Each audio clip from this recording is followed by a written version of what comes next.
Good morning mga kagala. Andito tayo. Natuloy pala yung lakad natin. Akala ko hindi. Kasi ang plano ko lang talaga, overnight lang sa tropa ko. At itong tropa ko, si Bon, overnight lang ko dapat sa kanila sa 13. Pero biglaan lang to. Ito na yung entrance pababa. Na-vlog ko na rin to dati pero ipa-vlog natin ulit. Ayan. Ayan po yung kasama ko. Ayan. Pero sabi ganoon, kailangan ibaba ko daw yung bike. Okay lang yung motor dito, hindi naman nanakaw. Yung bike ang mananakaw kasi. Saka mas magaan na to, mahal na gastos ko dyan. Kaya ito bababain natin. Ayan. Hagdanan na malapit. Medyo matarik-tarik yan. Tapos ayan. Bababain lang namin yan, papunta sa may venue. Shout out sa'yo Jerome. At di ka na naman kasama. Ito yung kasama ko. Oh, inggitin natin si Jerome. Ano masasabi mo? Hello, Nika! Oh, yung mga tropang sa lawag at kapaliparan dyan. Makakapit naman yung ano ko eh. Yo!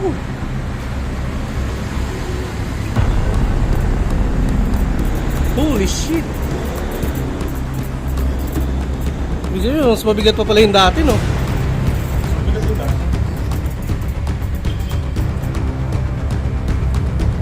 Shit, malagkit.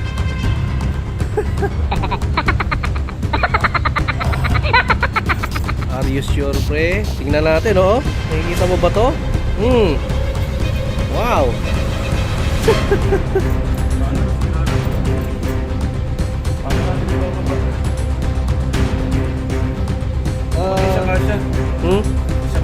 Hindi ka siya. Baka ano kay, baka ano kay, gumanong kay. Diba? Saan? Ang tanong kung pwede. Kasi mukhang mahirap yung talaga ibaba eh. Ano man na lang, siguro magpaalam na lang tayo kung pwede dito na lang or pwede rin sa taas na lang ulit. Sa taas na kasi wala nakakaw. Hindi, baka kasi sabihin din iba ng iba dito na pwede sa taas. Hindi natin alam. Try lang natin. Na? Try lang natin. Ibaba? Sige. Kasi pwede naman oh, kasi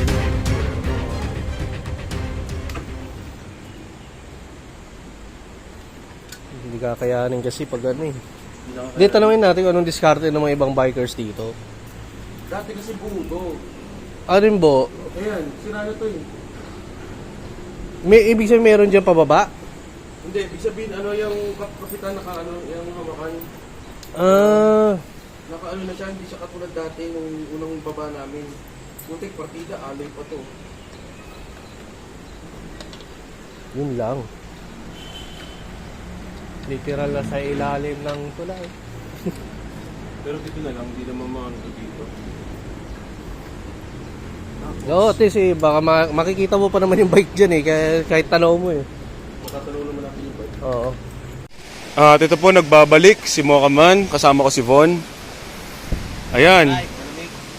Mas bumaba na pala yung entrance, update lang kaysa sa kahapon. Kasi dati, yung price na yun, pandemic price yun, 50 pesos.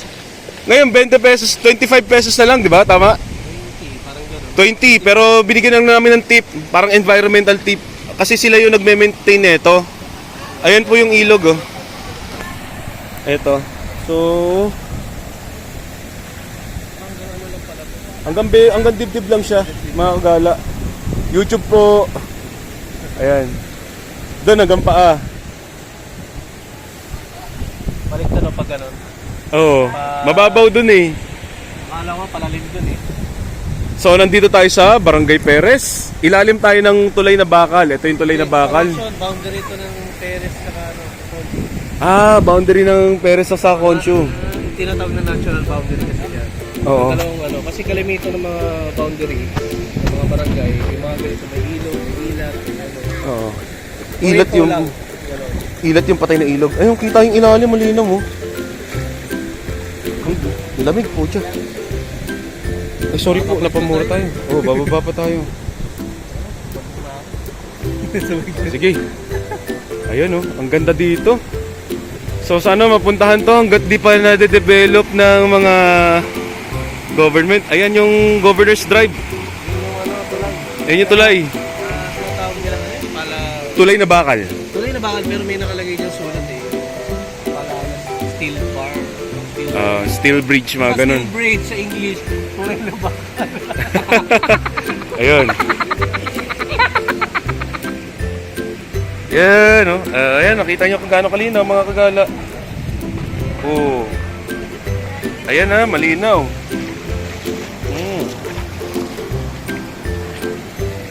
Yan. Ngayon, maliligo muna kami. Yun. Yan yung camera natin, mga kagala. Tayo yung lulog-log. Bawal ka pa doon. Mapapaw lang.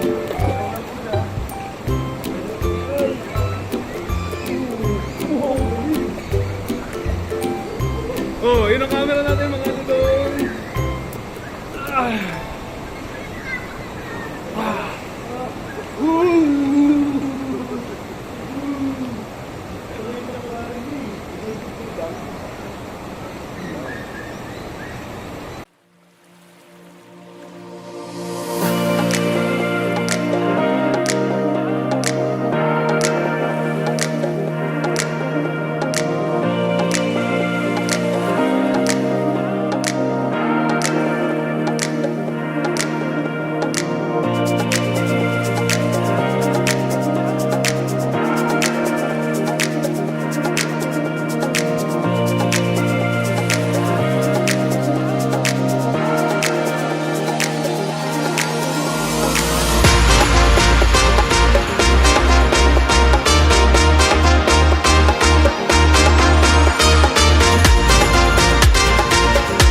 Shoutout din sa girlfriend ko. Namun tayo dito. Woohoo! Macho man. Sisilip din tayo doon. Papatayin ko lang yung ating daliri para mapunta natin.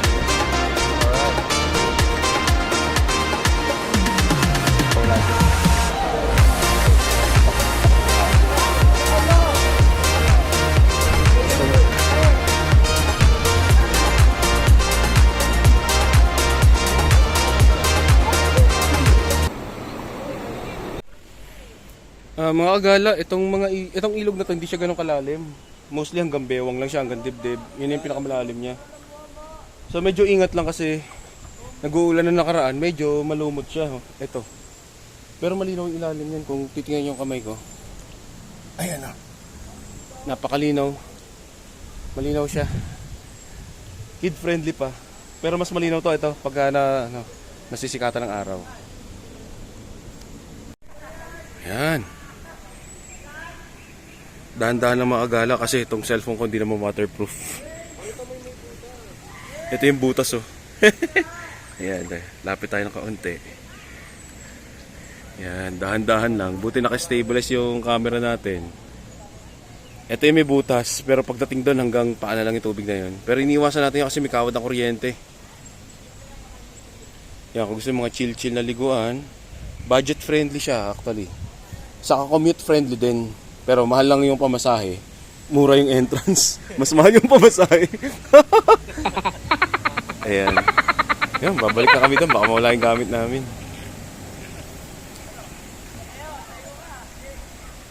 Yan. Close up natin yung tubig para makita ng mga kagala. Ay, ayan o.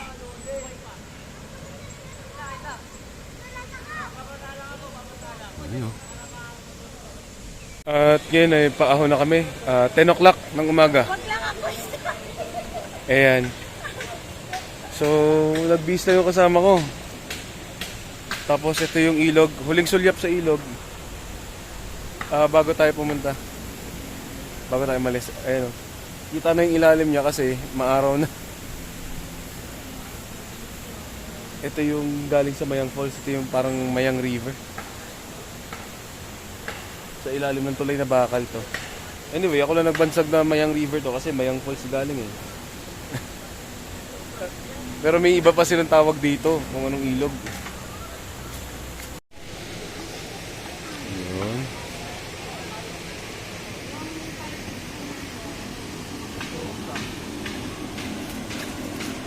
Yan. Nagbanlaw na rin kami ng Parikoy. Ayan. Tingnan natin ang malapitan. Huling sulyap sa ilog. Ayan, kita yung ilalim. Oh. Sige, wait lang.